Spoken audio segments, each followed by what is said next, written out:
Tom, what is the need for affirmation? I couldn't describe it to somebody, but it seems to come up a lot in these Yeah. conversations about Well, recovery. I learned this a long while ago. People, you start talking to people about affirmations in recovery and in therapy of any kind. A lot of times people will roll their eyes and go like, "Oh no," they'll think of the Al Franken character, Stuart Smalley. I'm good enough, I'm smart enough, and doggone it, people like me. One of the things I've told people a long time ago is that the good news is we can do effective therapy and make fun of therapy all at the same time. There's a couple of things about affirmation that I like to teach people. One is, 10 times in the morning to say something is nothing, because what are we working to correct? Well, we're correcting some affirmations, and I'm going to explain this in just a moment. Affirmations that are running on an endless loop tape in our mind. The word affirm just means to make firm. So I'll tell people, if you doubt the power of affirmation, just think of the most negative thoughts you have about yourself and tell me how powerful are affirmations. It's Oh, I like, love that. I love that. yeah, I mean, they're powerful over and over. How did we learn those? Well, we learned those because we were in families or some system somewhere where this was repeated even outside, or behaviorally we was reinforced over and over and over again. You want to be able to design the affirmation, write the affirmation, and your practice needs to be that you're doing it constantly. Sometimes we'll refer to it as post-it note therapy, that you just have notes up everywhere for you, whether they be literal or just figuratively in your mind, so that you can keep saying something over and over again. If I think I'm a piece of shit, going around saying I'm a good guy and everybody likes me a few times a day is not going to do a damn bit. All that really does is just flesh out the should monster in there to reinforce the thing. So what we're doing with affirmation is we're not overpowering something that's negative. For the positive affirmation, we're not overpowering a negative affirmation. What we're doing is we're placing the two side by side. We're doing something instead. I mean, we as alcoholics, we have a very simple understanding of it, because it's, we don't tell people just to do something. We tell them to do it, to not do something, and then to do something else. Don't drink. We don't drink and go to meetings. Don't drink and call your sponsor. We don't say don't drink. Stop thinking that. Stop thinking of the color blue. We can't do that because the brain doesn't encode the negative. Second thing about the affirmation is affirmation needs to be credible.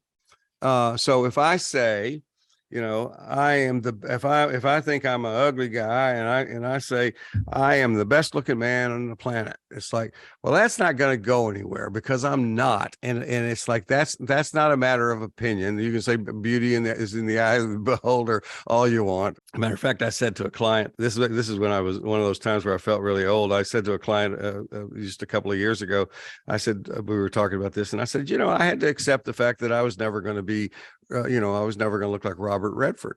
And she said, "Who?" So it's like, I knew I had to upgrade. I think Brad Pitt or Yeah, somebody. But Brad Pitt's it's the like, new Redford for I sure. think it's like he's one of those guys that makes me mad just because he's still good looking at 80 something. Oh yeah, he looks Uh, great.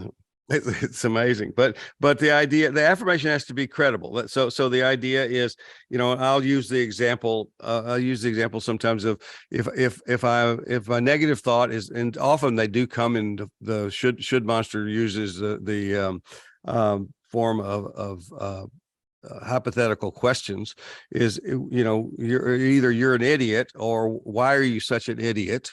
you know then I'll use the example of, even if I decide to put in something that's going to be more of a positive affirmation, and in this case I'm going to use a question, then what I'm going to do is, because I like questions because they push us forward, is, so if I ask not a rhetorical question but a literal question that says, what could I do today to be a little bit less of an idiot?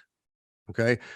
It's beautiful, because first of all, it doesn't ask me to overcome it all at once. We ask ourselves to move way too fast with this stuff. It's like, it goes ahead and allows me to assume my idiocy, but it takes the hopelessness out of it. It's just all embedded in that question. What's something I could do to be less of an idiot? It's like, that's a doable thing. I can do that. So that's a credible affirmation. I am not a complete idiot. The third thing I want to say about affirmation is one that I have recently realized that I have not paid nearly enough attention to in working with myself and working with my clients, and that is the need for agreement. we not only need to have that affirmation that I am, I am if I want to say I am an intelligent, productive person, or if I'm procrastinating, working on a book deal, it's like I say, no, I'm completely capable of doing this, and I can get it done within the allotted time frame. It's like I have to listen. I need to say whatever that positive affirmation is, or whatever that goal is, and I need to listen for and feel for, because sometimes it's not verbal even my thinking, feel for any resistance that comes up to that. Because one of the things that I'm an absolute believer in, and I'm betting you can identify with this, is I can have a piece of wisdom. I can know something that this would be a good thing for me, and I know that it would be something good, and I can feel simultaneously my own resistance to it at that moment.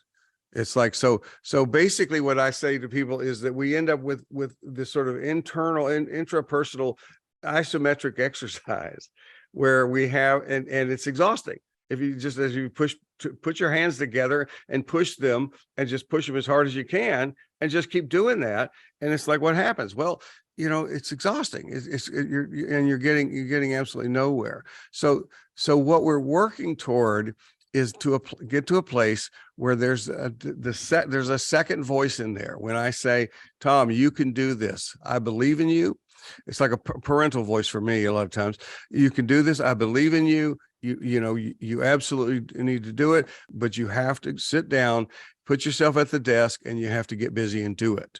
There needs to be a part of me that I've learned since then. I give people an affirmation is to say, yes, and I am going to do that. Now that seems like a small matter, but what I realize is when I don't do that, it doesn't guarantee it's going to be done if I go through that process too. But what I can tell you from my experience is when I put that second voice in, the part of me that is accepting the affirmation, accepting the new way of doing it, the new way of thinking about it, the likelihood of me following through is tremendously higher. Think of the positive qualities of yourself. Whenever you hear the message that you're an idiot, think of positive qualities about yourself. But I need to hear inside of me, all right, I'll do it. And that makes a difference.